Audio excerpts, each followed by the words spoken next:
Hello friends, welcome to the e-learning platform. So in this video on gas chromatography, we will see some multiple choice questions and I will be focusing mainly on the questions related to the carrier gas. So these are the components of a gas chromatography instrument. We can see here first there is a unit for provision of carrier gas and then there is sample injector port followed by a temperature regulated oven in which the columns are placed. In gas chromatography we can use packed or open tubular or we can say capillary columns. Then there is the detector system. Here mass spectrophotometer is named here, which is one of the detector used in gas chromatography. So now let's see for the carrier gas, we like what should be the property of this mobile phase and how we select it. So like other mobile phases which we use in chromatography technique, here also the carrier gas should be inert. It should not react with the sample, stationary phase or any other component of the gas chromatography instrument. Secondly, it should be suitable for the detector which we are using. Then it should be suitable for the sample which we are analyzing. Then it should have ready availability. It should be in highly pure form so that there will be no interference of the other signals. Then if we are talking about the cost, it should be at economic price.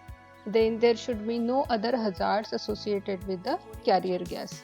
Now we will see what are the examples of the commonly used carrier gases. So we can see here helium, nitrogen and hydrogen. These are most widely used. Air is also used at certain places. Now hydrogen, it is having more advantages as compared to the other two choices, but it is dangerous to use. The second choice is helium, but it is expensive.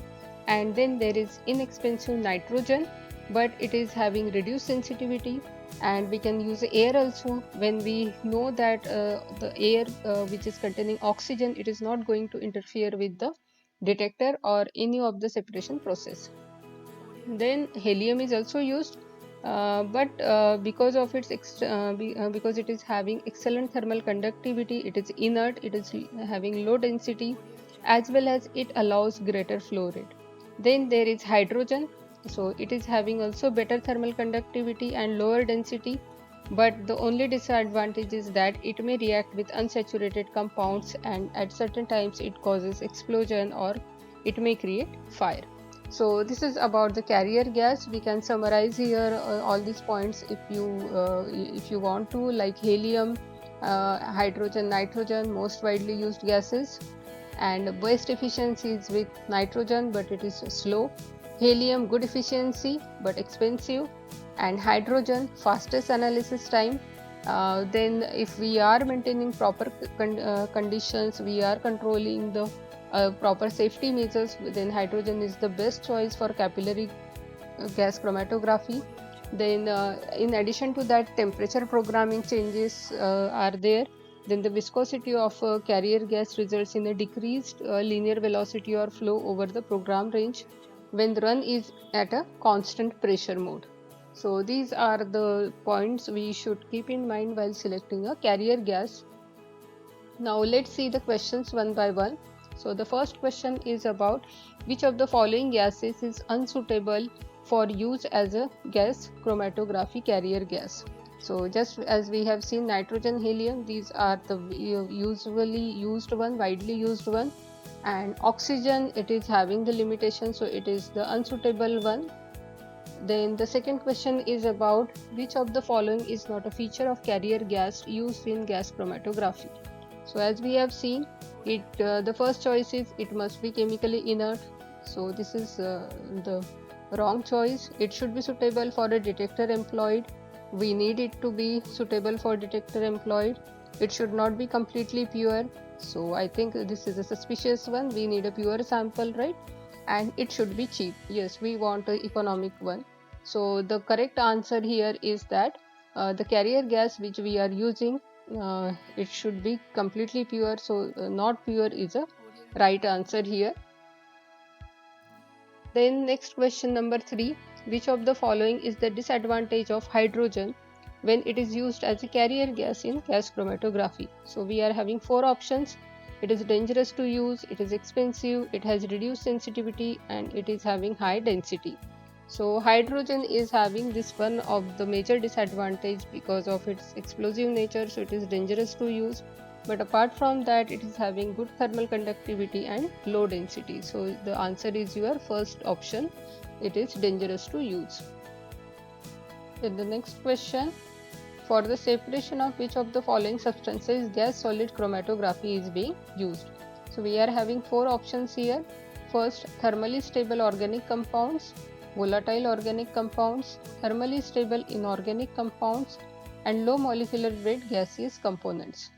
So this gas solid chromatography, it is used for separation of low molecular weight gaseous species, and its application is limited because of semi-permanent retention of the analyte. So the correct option here is the gas solid chromatography is used for low molecular weight gaseous components. Then the next question is about the disadvantages of nitrogen when it is used as a carrier gas in gas chromatography. So nitrogen is having reduced sensitivity as we have seen just now, but it is still one of the commonly used carrier gas in gas chromatography, and the only option regarding to its disadvantages is reduced sensitivity. Then the next question is about the compression factor of the carrier gas. So it is defined as mu upon mu0. Then the next question is about the sample injection port. So while doing the sample injection, it must be maintained at a temperature at which rapid vaporization occurs, but thermal degradation does not occur. So when we are subjecting the sample for analysis, so this sample injection port must be maintained at a temperature so that the sample which we want to vaporize, which we want to analyze, it should get rapidly converted into vaporized form instead of getting degraded due to the temperature changes. So there should be no thermal degradation, and further we are providing the temperature control oven for the column where the different temperatures are going to be maintained. So the option number A, that this statement is true. Then the next question is, if we are importing the sample at a slow rate, like slow injection of large sample leads to band broadening and loss of resolution. So if we are using slow injection and we are having a large volume of sample, it leads to band broadening and there is loss of resolution also. Hence it is desired that to maintain the column efficiency, sample should not be in too large quantity. We are going to use small volumes of the sample. So this is a true statement. Then the next question is, in one of the following methods, liquid sample is injected into the column in gas chromatography. So we are having these four options: gas tight syringe, micro syringe, rotary sample ball, solid injection syringe. So among them, like when we are applying the liquid samples, we need to inject them into the column in gas chromatography, and for that purpose micro syringe is used, and these syringes are available in various capacities.